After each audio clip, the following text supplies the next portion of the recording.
Ang El Nido, Palawan ay matatagpuan sa Luzon. Ang Palawan ay isang lalawigan sa rehiyon ng Mimaropa, Mindoro, Marinduque at Romblon sa Luzon. Ito ay isang kilalang destinasyon sa bansa dahil sa kanyang magandang tanawin, malinis na mga beach at kakaibang rock formation.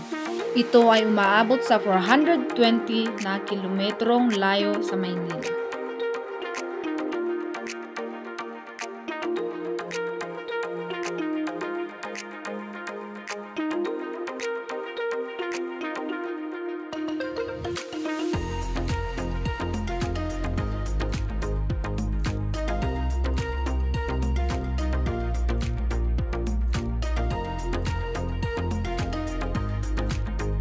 Ang salitang El Nido ay nagmula sa Espanyol at ito'y nangangahulugang ang pugad o ang nidong may laman.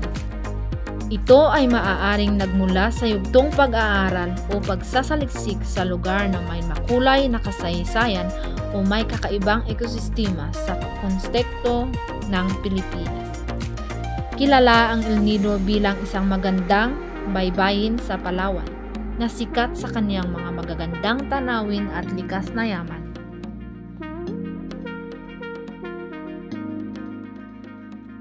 Ang El Nido ay isang munisipalidad ng Pilipinas sa isla ng Palawan. Kilala ito sa mga white sand beach, coral reef at bilang gateway sa Bakwit Archipelago, isang grupo ng mga isla na may matatarik na karst cliff.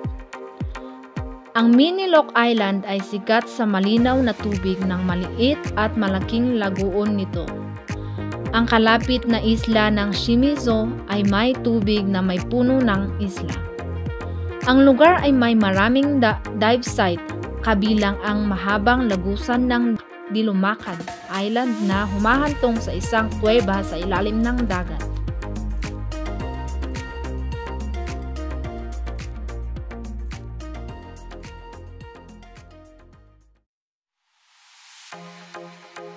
Sa paghahanap ng direksyon mula sa Mankayan hanggang Maynila ay pwede kang sumakay ng van at bus.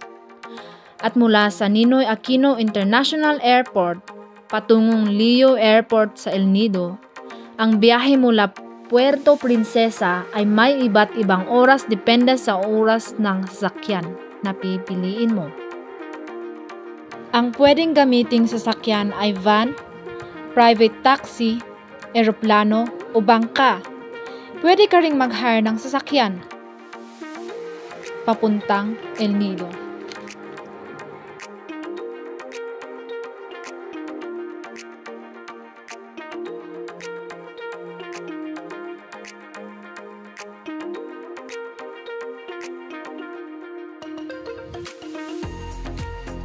Mayroon itong 18 barangay.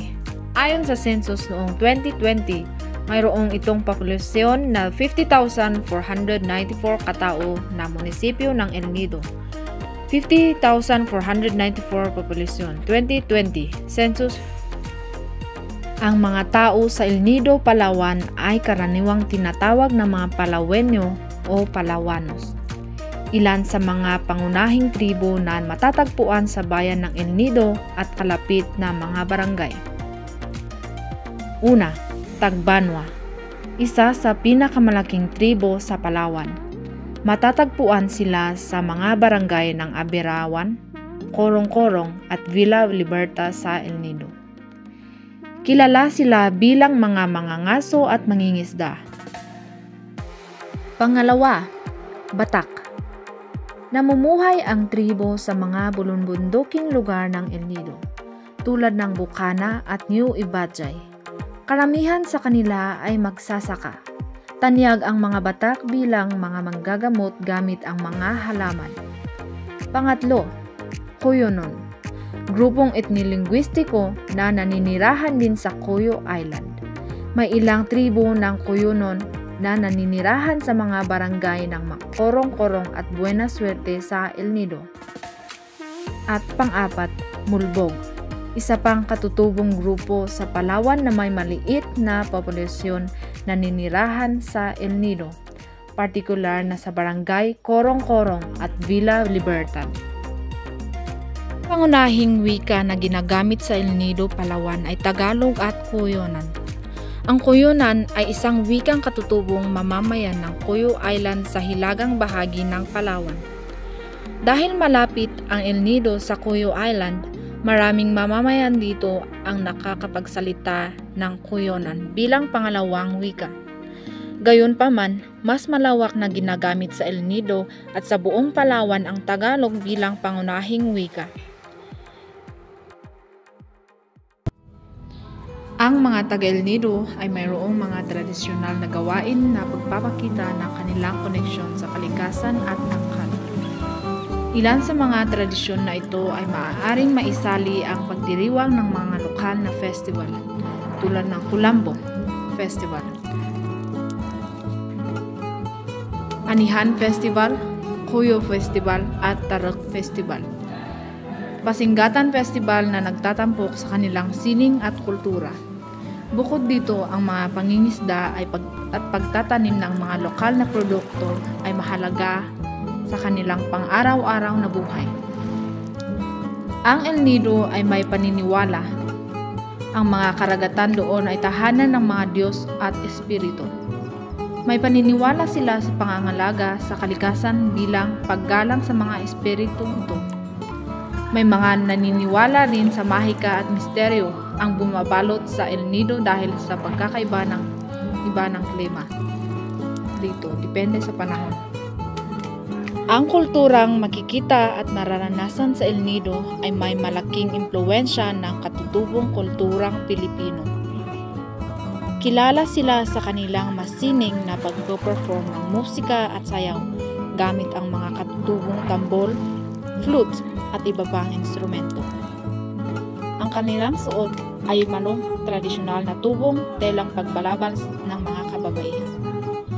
Karaniwang may maliit na print na magkakaiba ang disenyo, bayon, sabog, gawa ng banig na unyog. Ginagamit upang mag-imbak ng mga gamit at suot sa baywang. May iba't ibang disenyo at kulay, bakya, tsinelas o sapatos na gawa sa kahoy. Karaniwang may magagandang ukit at pintura.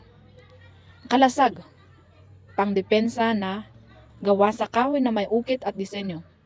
Ginagamit din bilang dekorasyon. Salakot o sombrero, pananggalang sa araw na gawa sa buri, nipa, banig na may disenyo. Anting-anting o kwintas, alahas na gawa sa gintong dilaw, pilak, langis o buhok ng tao. Nagbibigay proteksyon ayon sa paniniwala. This is us. This is El Nido.